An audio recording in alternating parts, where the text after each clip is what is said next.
আসন্ন নির্বাচনে কারা জিতবে, কারা ক্ষমতায় আসবে, এই বিষয়ে নতুন কিছু ইঙ্গিত পাওয়া গেল এএফপির রিপোর্টে। দর্শক, প্রত্যেকেই দাবি করছে যে তারা ক্ষমতায় আসবে, কিন্তু বাস্তবে কারা? আপনারা একটু মন্তব্য করে জানাবেন, আপনি বিএনপি, জামাত না NCP?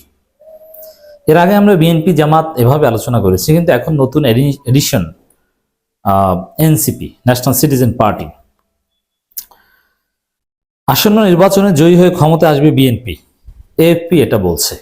On the other hand, আমরা আর একটা রিপোর্ট দেখতে পাচ্ছি যেখানে এনসিপির আহ্বায়ক জনাব নাহিদ ইসলাম বলছেন, দৃঢ় বিশ্বাস এবারে নির্বাচনে আমরা জয়ী হব। মানে এনসিপি জয়ের ব্যাপারে যথেষ্ট আশাবাদী। অন দি আদার হ্যান্ড, জামাত ইসলামীরও এরকম উচ্চাকাঙ্ক্ষা আছে যে তারা যদি ইসলামপন্থীদের বা চরমনাই লোকজন তো স্পষ্টভাবে বলে, ইসলামপন্থীদের ভোটের বাক্স যদি একটা করা হয় তাহলে তারা ক্ষমতায় আসবে। আসলে কারা আসবে আপনাদের মন্তব্য দেখতে চাই। আপনি কি চরমনাই জামাত জোটকে সমর্থন করেন? দ্যাট মিনস ইসলামপন্থীদের। মনে রাখবেন, চরমনাই জামাত যদি জোট হয়, এর বাইরে যদি কোনো ইসলামপন্থী থাকে, ইসলামপন্থী না। চরমনাই জামাত এক হতে পারলে অন্য কোনো ইসলামপন্থীর ওই জোটে আসতে কোনো বাধা থাকার কথা না। এবং আমি বিশ্বাস করি মূলধারা যাদের মিনিমাম শুদ্ধতা আছে, আকীদার গ্রহণযোগ্যতা আছে, তারা চরমনাই জামাত সহ সব ইসলামপন্থীদের যে একটা ভোটের বাক্স সেখানে আসবে। বিএনপির সাথে যাওয়ার আর কোনো সুযোগ নেই, বা অন্য কারোর সাথে যাওয়ার সুযোগ নেই। কারা আসবে আমি প্রথমে আমার টেকটা বলি, তারপরে এখানে কি আসছে সেদিকে যাব। আমি মনে করি এককভাবে ক্ষমতা আসা, যদি সুষ্ঠু নির্বাচন হয়, এমনিতে ডিসেম্বরের মধ্যে নির্বাচন হবে না আমি বিশ্বাস করি, আর যদি হয় তাহলে নির্বাচন দুপুরের মধ্যেই পণ্ড হয়ে যাবে, দেশে জরুরি অবস্থা আসবে। আর যদি সুষ্ঠু নির্বাচন হয়, সেটা 2026 সালে বা 27 সালে যখনই হোক না কেন, বাংলাদেশে সুষ্ঠু নির্বাচন হলে একক সংখ্যাগরিষ্ঠতা কেউ পাবে না ক্ষমতা আসার জন্য। এর মানে কেউ জিতবে না আগামী নির্বাচনে, একটা দোদুল্যমান অবস্থায় থাকবে। তারপরে বিভিন্ন জোট দল কাকে সমর্থন দেয় এটার উপর নির্ভর করে ক্ষমতাসীন কারা হবে এটা নির্ধারণ হবে। সংখ্যাগরিষ্ঠ অথবা ক্ষমতা আসার মধ্যে সংখ্যাগরিষ্ঠতা কোনো দল পাবে না। নির্বাচনে বিএনপিও ভালো করবে, জামাত চরমনাই বা ইসলামপন্থীদের জোট সেটাও ভালো করবে, এনসিপি ভবিষ্যতে ভালো করবে, কিন্তু এবারে নির্বাচনে ভালো করবে ইটস টাফ। কারণ গ্রামগঞ্জে মাঠ পর্যায়ে সংগঠন করা এবং একেবারে রুট লেভেল পর্যন্ত নির্বাচনে তাদের ভোট কেন্দ্রে এজেন্ট দেওয়া, সেই সক্ষমতা এবারে নির্বাচনে করতে পারবে বলে মনে হয় না। বিভিন্ন জরিপে আপনি দেখলে তাদের ভোট কিন্তু 4%, 5%-এর ঊর্ধ্বে ওঠে না, 5%ও কঠিন, কিন্তু তারা ভালো করবে আমি বিশ্বাস করতে চাই, কিন্তু এটা লেট হবে। যেমন এরপর এই নির্বাচনে যারা ক্ষমতা আসবে তাদের বিরুদ্ধে যদি তাদের অবশ্যই ভুল ত্রুটি থাকবে এবং তারা সফলতার সম্ভাবনা কম থাকবে। এই এনসিপি যদি আন্দোলন করতে পারে তাদের বিরুদ্ধে, তখন তারা ব্যাপক জনপ্রিয়তা পাবে এবং দুর্নীতি, বিভিন্ন অভিযোগ এগুলো থেকে যদি তারা মুক্ত থাকতে পারে, তারা ভালো করবে আগামীতে। কিন্তু এবার নির্বাচনে যে তারা ভালো করবে এটা আমি মনে করি না। অতএব নাহিদ ইসলামের যে দাবি আগামী নির্বাচনে আমরা জয়ী হব, এটা কথার কথা, এটা তারাও জানেন যে এটা সম্ভব নয়। নির্বাচনে জয়ী তো হওয়া দূরের কথা, 300 আসনে প্রার্থী দেওয়াটা, প্রার্থী বলতে যা বোঝায়, এটাও তাদের পক্ষে আদৌ ওইভাবে সম্ভব হবে না। নির্বাচন অনেক কঠিন জিনিস, গ্রামগঞ্জের রাজনীতি অনেক জটিল জিনিস। ঢাকায় রাজনীতি কিংবা সংবাদ সম্মেলন এটা সহজ, স্মৃতিসৌধে যাওয়াটা সহজ, কিন্তু আপনি নির্বাচনী কেন্দ্রগুলোতে এজেন্ট দিবেন, এটা এত সহজ না। আপনি নির্বাচনী প্রচারণা চালাবেন একেবারে রুট লেভেল পর্যন্ত, ওয়ার্ড পর্যায় পর্যন্ত, ইউনিয়ন পর্যায়ে পর্যন্ত আপনার কমিটি থাকবে, it will be very tough. তো দর্শক, অবশ্যই বিএনপি ভালো করবে, কিন্তু বিএনপি ক্ষমতা আসতে পারবে না, সেরকম সংখ্যাগরিষ্ঠতা পাবে না। এখন জামাত বা অন্যান্য সবাই মিলে যদি তাদেরকে ক্ষমতা আনে ভিন্ন কথা, কারণ জনগণের সমর্থন বিএনপির প্রতি এখন আর আগের মতো নেই, জ্যামিতিক হারে হ্রাস পাচ্ছে। এবং নির্বাচনের সময় আসলে, সংস্কার হলে, নির্বাচনের পরিবেশ তৈরি করতে গেলে বিএনপির জনপ্রিয়তা আরো হ্রাস পাবে, এটা স্বাভাবিক। এই জন্যই বিএনপি দ্রুত নির্বাচন যাচ্ছে। এটা হচ্ছে আমার টেক, যে কেউ নির্বাচনে জিতবে না। তবে ইসলামপন্থীরা যদি সত্যিকার অর্থে ঐক্যবদ্ধ থাকতে পারে এবং এনসিপির সাথে যদি জামাত চরমনাই এদের জোট হয়, তাহলে তারা ক্ষমতা আসবে, বিএনপি বিরোধী দলে যাবে, এটা আমার টেক। বিএনপি আকাশ কুসুম কল্পনা করছে অনেকে যে না তারা জিতে গেছে, এত সহজ নয়। আপনি চিন্তা করেন, জামাত, চরমনাই সব ইসলামী দল, মামুনুল হক থেকে শুরু করে তারা সবাই, তাহলে হেফাজত নিঃসন্দেহে এই জোটকে সমর্থন করবে। এবং এর সাথে এই ছাত্রদের এই দল এনসিপি বা আরো যদি দল আসে তারা, তাহলে বুঝুন খেলাটা কিভাবে হবে। বিএনপি নিশ্চিতভাবে তখন সেকেন্ড হবে, ফার্স্ট হতে পারবে না। আওয়ামী লীগও বিভিন্ন জরিপে ভালো করছে, যদিও আওয়ামী লীগ বিএনপির ভোট এখন কাছাকাছি আমি মনে করি, কারণ কিছু কিছু জরিপে আওয়ামী লীগের ভোট বিএনপির চেয়ে বেশি। তবে আওয়ামী লীগের ভোট কে পাবে, দিস ইজ কোশ্চেন। আওয়ামী লীগের ভোট এটা স্বতন্ত্র কেউ পাবে, তারা সরকার গঠনে বিশেষ কোনো ভূমিকা পালন করতে পারবে না। আওয়ামী লীগের ভোট আছে বাংলাদেশে, এটা অস্বীকার করার কোনো সুযোগ নেই, কারণ ফিক্সড ভোট বিএনপির চেয়ে বেশি।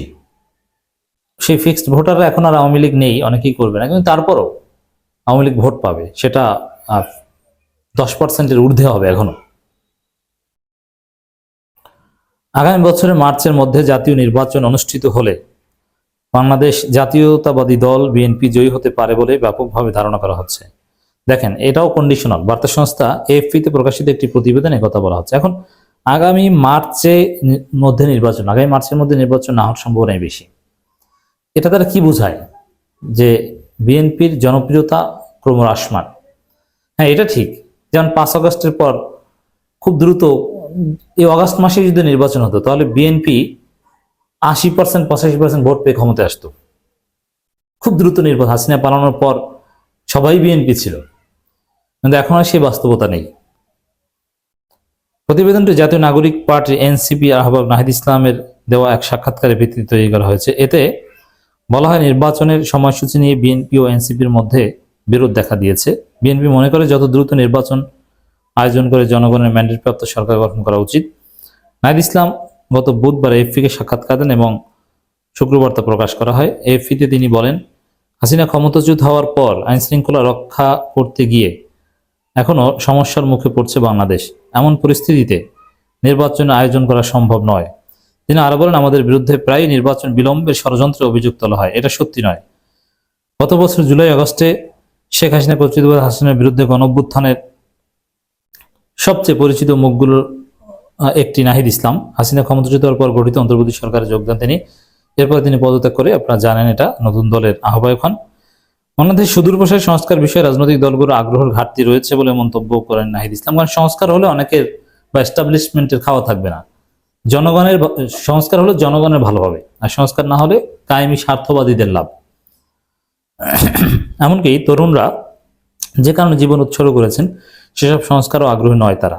তিনি আরো বলেন, গণঅভ্যুত্থান এবং এর পরবর্তী সময়ে আমরা যেসব প্রতিশ্রুতি দিয়েছিলাম তা বাস্তবায়নে আমাদের একটি বাধ্যবাধকতা রয়েছে। যাই হোক দর্শক, এখানে মূল কথা যেটা, কে জিতবে, আমরা যদি এখানে আসি,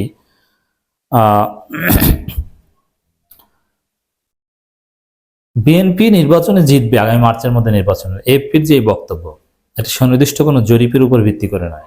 বাংলাদেশের বাস্তবতা এখন কি, এটা যে কতটা পরিবর্তন হয়েছে, যে প্যারাডাইমটি কতটা শিফট হয়েছে, এটা বাংলাদেশের রুট লেভেলে সরাসরি অবজার্ভ করলে আপনি দেখতে পাবেন যে বিএনপির প্রতি জনগণ কতটা বিরক্ত। সুইং ভোটাররা ব্যাপকভাবে বিরক্ত, এবং মানুষের মধ্যে একটা মাইন্ডসেট যে তারা বিকল্প চায়। বিএনপি আওয়ামী লীগ দেখা হয়েছে, নতুন কাউকে চায়। এই জায়গাটা জামাত চরমনের জন্য একটা চরম সম্ভাবনাময় জায়গা বলে আমি মনে করি। নাহিদ যেটা বলছেন যে আগামী নির্বাচনে তারা জিততে যাচ্ছেন, এবারে নির্বাচনে জয়ী হব, এই নির্বাচন শেষ নয়, আমাদের লক্ষ্য আরো 50 বা 100 বা তারও বেশি বছর ধরে শক্তি ধরে রাখা। নাহিদ ইসলাম এই সাক্ষাৎকারে এটা বলেন। আগামী নির্বাচনে জিতবে, এটা নেতাকর্মীদের মনোবল ধরে রাখার জন্য বা তার দলের ম্যান পাওয়ার রিক্রুটমেন্টের জন্য এটা তাকে বলতে হবে, কিন্তু এটাও কোনো তথ্য ভিত্তিক বা কোনো জরিপ ভিত্তিক নয়। এই জন্য দর্শক, ইন কনক্লুশন যেটা বলতে চাই, আগামী নির্বাচনে সুষ্ঠু ভোটের একক সংখ্যাগরিষ্ঠতা কেউই পাবে না। তবে এনসিপি, জামাত, চরমনাই, ইসলামপন্থী এদের মিলে জোট হলে তারা ক্ষমতায় আসবে, বিএনপি সেকেন্ড হবে। অতএব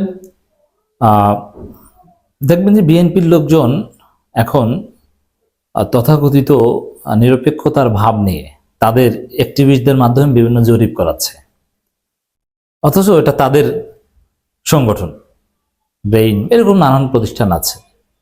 তারা জনগণকে দেখানোর চেষ্টা করছে, এই যে দেখো নিরপেক্ষ জরিপে উঠে এসেছে বিএনপি ক্ষমতায় আসছে। এখন এই কথাটা ফেক অথবা অবাস্তব। যেমন এনসিপি কে অনেক নিচে নামানো হয়েছে, অথচ এই জরিপ করা হয়েছে এনসিপি গঠনের আগে। মানে এইসব জরিপ টরিপ করে বিএনপি জনগণকে বার্তা দিতে চাচ্ছে যে আমরা ক্ষমতায় আসি। এই জন্যে এই অবাস্তব কথার বিরোধিতা করছে। কারণ আমরা ক্ষমতায় আসছি এটা মনে করলে বা এই বার্তাটা জনগণকে বিশ্বাস করাতে পারলে জনগণ অনেকেই ওই দল করবে। কারণ যে দল ক্ষমতায় আসে ওই দলের প্রতি একটা ঝোঁক থাকে। যেমন এটা যদি নিশ্চিতভাবে যারা জানবে যে এনসিপি ক্ষমতায় আসবে, তাহলে মানুষ দলে দলে এনসিপি করবে। এজন্য প্রত্যেকেই বলার চেষ্টা করবে আমরা ক্ষমতায় আসবো, কিন্তু বাস্তবতা কিন্তু ভিন্ন।